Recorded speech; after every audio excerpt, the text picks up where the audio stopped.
Okay, welcome to the State of the Union for January. As I mentioned, we have caging results in through November. Higher month over year for the month.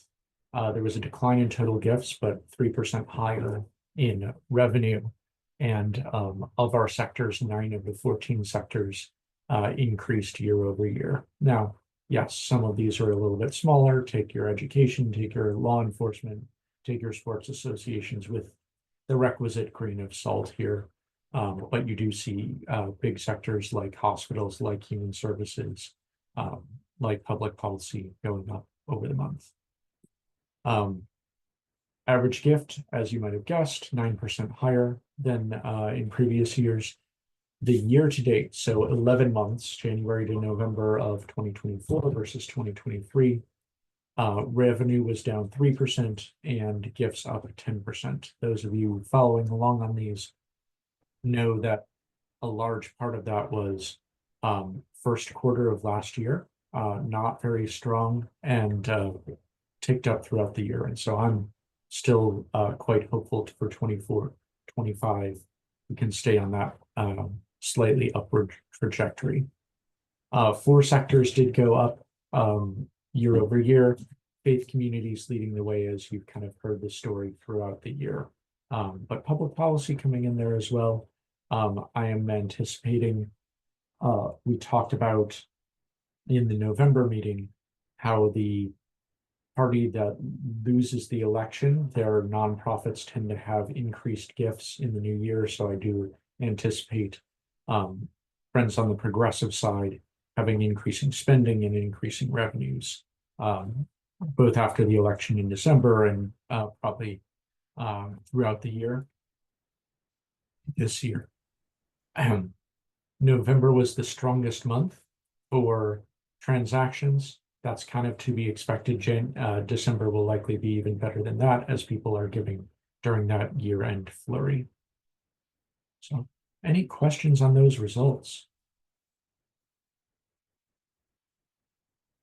And that fits with what you're seeing or better. Hoping your result, always hope that your results are better, because you attend these calls and other folks don't. So,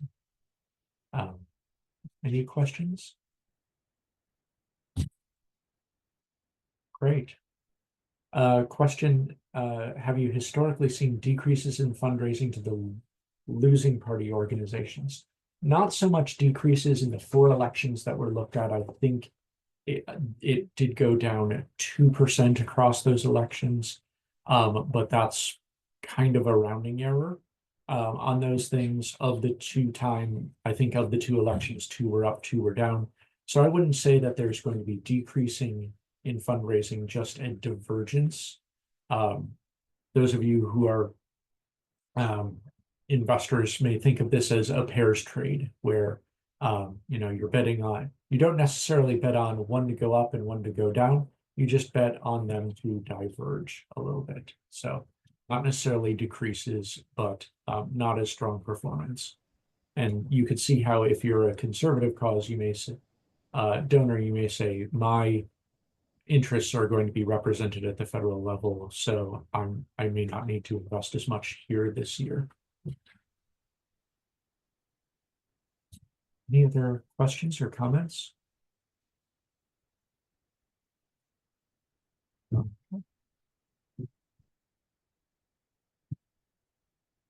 You know me, I get very excited when Indiana University out of Indianapolis has a new study out, and as one of the premier philanthropy study sessions. So they have a new one out about giving among women that has some data points worth highlighting. Yes, we do share out slides after the meeting, and so those slides will come in our monthly.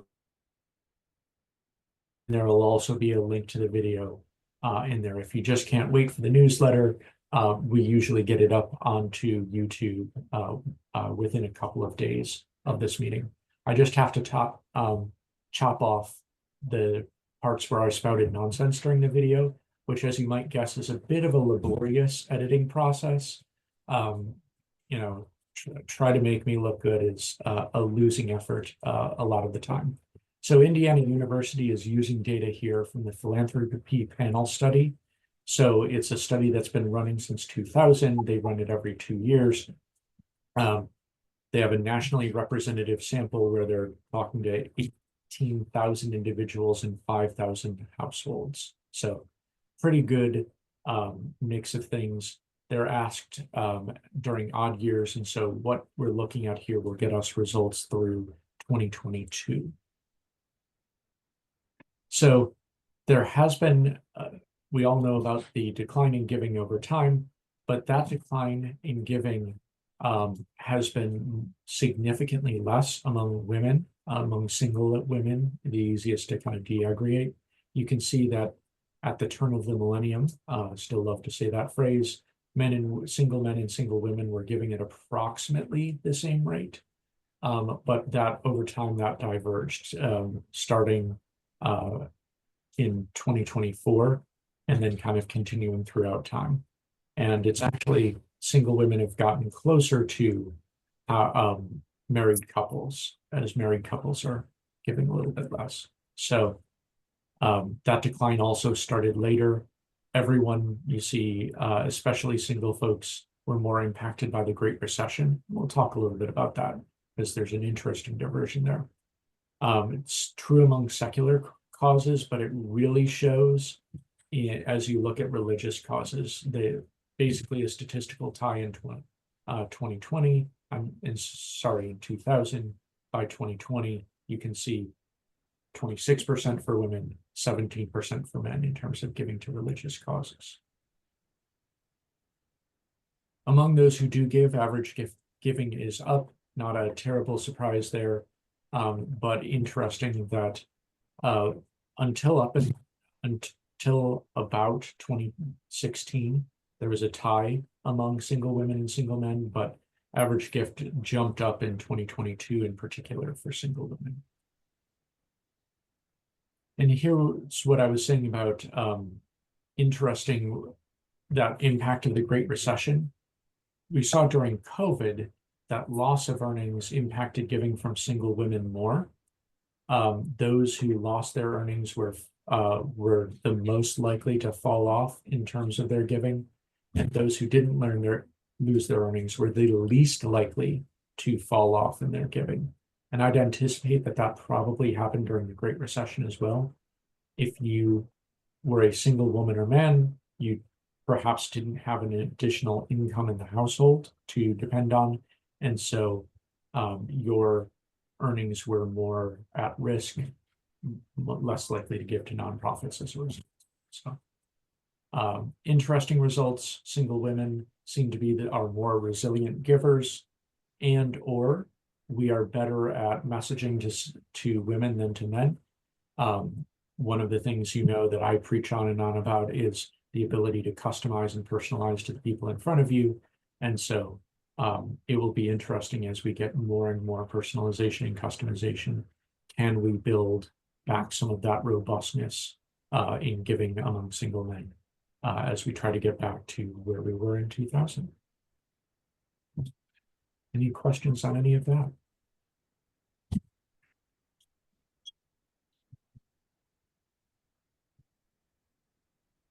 Then a new study out from disasterphilanthropy.org. This is from the Candid Foundation, and it's a study of foundation giving. So not necessarily a representative of what we're seeing in the direct marketing world, but also not that far off from it. And so an interesting take on what we're seeing, especially as DAF giving is more prevalent, foundation giving is probably as good a model of that as individual giving. So when you consider COVID a disaster giving spiked way up, unprecedented giving, and we're falling off of that. But you do see disaster funding excluding epidemics did rise with COVID and continued rising. And so the people who, it may be that the person who gave for COVID isn't giving for COVID anymore, but they are giving for other disasters. Good to see. The things we predicted is that it might bring new people into philanthropy that we could make sticky for them, and would love to be able to see that come true. will say that Ukraine giving was a significant part of it in 2022. They they look at complex human emergencies versus things like natural disasters and epidemics. And so significant amount of giving for these complex humanitarian emergencies more than ever before. And a significant part of that, 82% of it, in fact, went to aid efforts in Ukraine. They did take a look at, well, this is specific to 2022, they did take a look at that type of giving for both 23 and 24. There was a dramatic decrease in giving for Ukraine and not much that they could see for the human-created disaster in Sudan with civil war there. One thing that is heartening is you do see more giving to reconstruction and recovery, not just response and relief. And so people are looking at rebuilding as we look at disasters like what's going on in the LA area right now. We hope to see people obviously giving in response, but also people giving to rebuild and retool.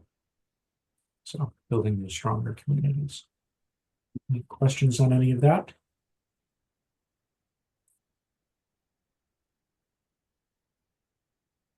Okay, then a couple of interesting stories from the media landscapes. First is YouTube had their year-end report that was gleefully reported in Fast Company as YouTube is taking over TV. Might be a little hyperbolic, but only a little bit. YouTube took specifically a look at how people are watching YouTube content in their living rooms, so on their main TV rather than computer, mobile device. So 1 billion hours of content streamed daily last year. Sports content grew by 30%. And also creators making the majority of their revenue from YouTube was up 30%.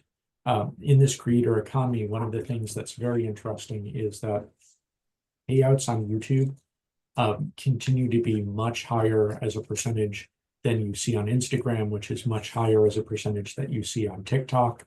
And so people are asking about how will the TikTok ban affect the creator economy and things like that. And it's not that much because they don't, there's not as much revenue sharing going on there. And additionally, TikTok trends tend to be much more ephemeral. You can build a subscriber base on YouTube and people subscribe to various channels, and the things that you're recommended will largely come from those channels. Part of the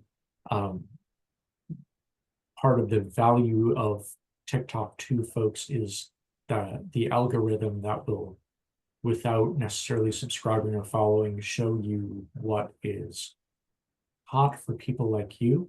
And it's difficult to maintain hot over time when the algorithm focuses on things that are new.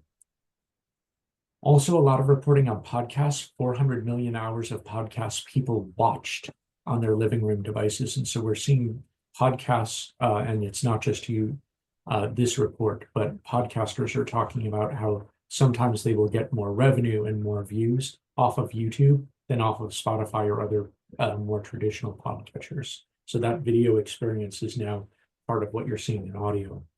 The quality of video is going up, and they highlighted Miss Rachel as one of the most watched channels as an illustration of how families are coming together around YouTube. And then YouTube and YouTube TV are different. YouTube is that content creator economy. YouTube is a what they call a virtual multi-channel video provider, but YouTube TV is the big giant in how people watch TV, live TV, absent a cable or satellite package. And so in order to remain competitive with that, Disney is taking Hulu plus live TV, which it's a primary shareholder of, and they're merging it with Fubo, which is, I have to confess, a company that I did not know existed 2 weeks ago until I kind of deep dove into this story. They have 1.6 million people subscribed to live TV through them. Hulu's at 4.6 million, so together they may get up to 6.2 million. And so that'll put them into the second largest virtual multi-channel video provider there. And this will be continue to be a battle for things like news, like sports that have that significant live component to them. Seems like people are much more willing to time shift more traditional TV, but if it is live in the universe, people are more likely to want to watch it live. Not terribly surprising now. Couple of fun potpourri elements. Google's search market share dropped below 90% for 3 months straight. That's the first time it's done it since 2015. And so you may say to yourself, well, did that traffic go to AI engines like a GPT search or Perplexity? Actually, StatCounter is looking at traditional search engines. So this is versus Bing, Yandex, Yahoo, Baidu, DuckDuckGo, Ecosia, the whole search landscape. And so Bing, Yahoo, Yandex all picked up a little bit of this share. Bing is in second place, around 4% of the search market. And folks are predicting that ChatGPT search will have 1% market share this year. And so this is the traditional way of looking at it. We're predicting that there's going to be even more of an impact with these AI answer engines replacing search.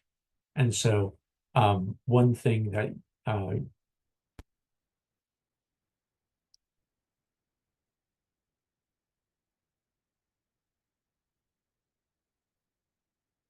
I think okay.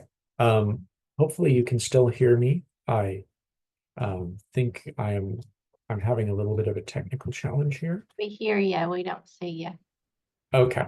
You don't see me, let me fix that, I hope. Okay. Okay. We'll try that video. And we'll try There you are. Here. Okay. You'd think I might make it farther into 2025 without stepping on the switch that runs the power cord that's under my desk. But we are, let me see here, just a few days in and yep, done it on a live webinar. So yes, this is the type of thing that I edit out when we put this up on YouTube. As we're talking about the changes in the search landscape, we just came out with a white paper on this last month. Obviously, I highly recommend it, but I'm super biased, so feel free to